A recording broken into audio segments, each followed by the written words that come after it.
Olá! Hoje aqui neste canal nós vamos comentar a prova de redação do vestibular da FAMEMA 2025.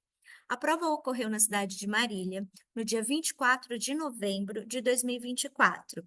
E, por ser banca VUNESP, nós esperávamos já uma pergunta que exigisse um posicionamento ou algum tema que envolvesse uma bifurcação, que trouxesse dois polos específicos, mas que também exigiria um posicionamento, já que o primeiro critério de avaliação desse tipo de redação é se o aluno é capaz de compreender todas as partes da discussão e fazer um posicionamento claro. Lembrando que uma diquinha especial aí que a gente sempre fala em sala de aula é que este posicionamento deve ser apresentado de maneira clara, respeitando as palavras do tema já na introdução. Se você fizer isso, a chance que você tem de conseguir desenvolver melhor os seus argumentos, mostrando uma estratégia argumentativa, vai ser muito mais eficiente. E este ano nós tivemos um tema de ordem social, esportiva e também política. Manifestações religiosas devem ser permitidas em Jogos Olímpicos? Você tem dois caminhos para seguir essa argumentação. Dizer que sim, que essas manifestações religiosas devem ser permitidas, lembrando que o contexto dessas manifestações são os Jogos Olímpicos, que tem justamente a visibilidade de uma prática esportiva, a visibilidade de competição entre nações do mundo e, consequentemente, uma repercussão significativa ao longo do globo.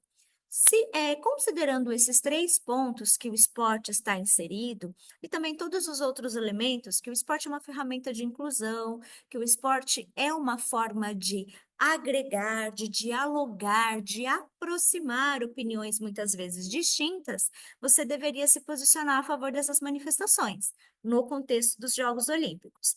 O que eu percebi foi que muitos alunos ficaram inseguros em relação a como a coletânea se apresentava, achando que majoritariamente nós tínhamos um caminho a ser seguido ou uma tendência maior. Realmente, às vezes, numa leitura muito rápida, você pode ter essa impressão, mas eu sugiro que você fique sempre atento. Temas que são perguntas exigem resposta, e você deve responder, claro que de acordo com os caminhos dos textos de apoio, mas não com base em opiniões que você não concorde. O que eu quero dizer é, eu tenho de maneira igualitária dentro dessa coletânea a possibilidade de defender essas manifestações religiosas nos Jogos Olímpicos ou defender a proibição. Vamos lá? Vou mostrar para você como isso acontece.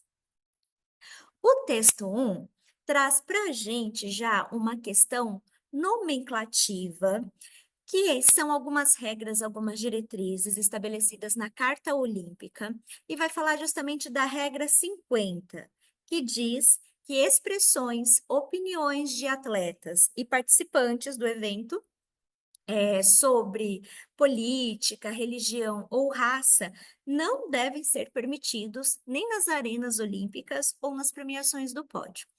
Esses dados não são dados aleatórios. Foi feito justamente nesse comitê, né, para que o comitê chegasse a essa conclusão. Atletas de vários segmentos e de várias nacionalidades foram ouvidos. Então, você vai encontrar toda essa descrição aqui nesse texto.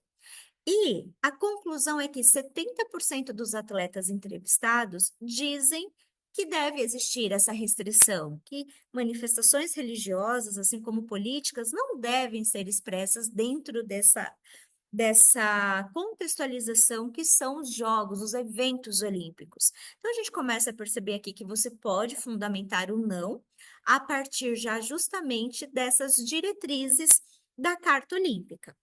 Essa é uma possibilidade.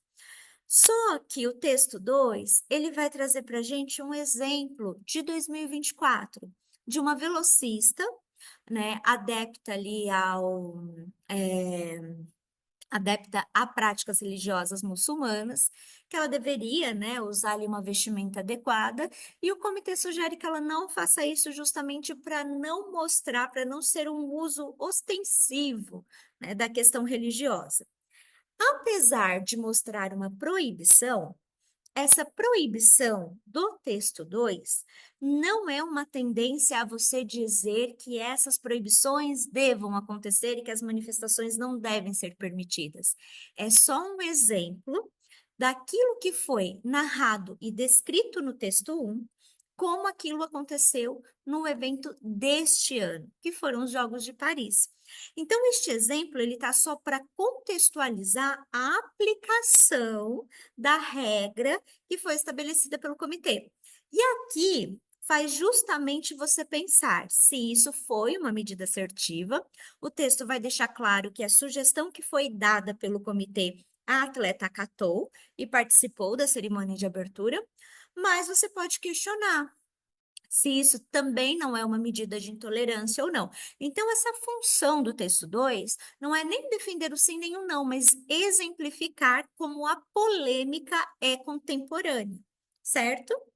E o texto 3, obviamente, já que eu tenho uma exemplificação da polêmica, tenho um posicionamento a favor da restrição dessas manifestações, o texto 3 vai trazer justamente já no corpo do seu texto justificativas e exemplos que são favoráveis à liberdade religiosa e que são justamente ali favoráveis a essas manifestações em Jogos Olímpicos. Por quê?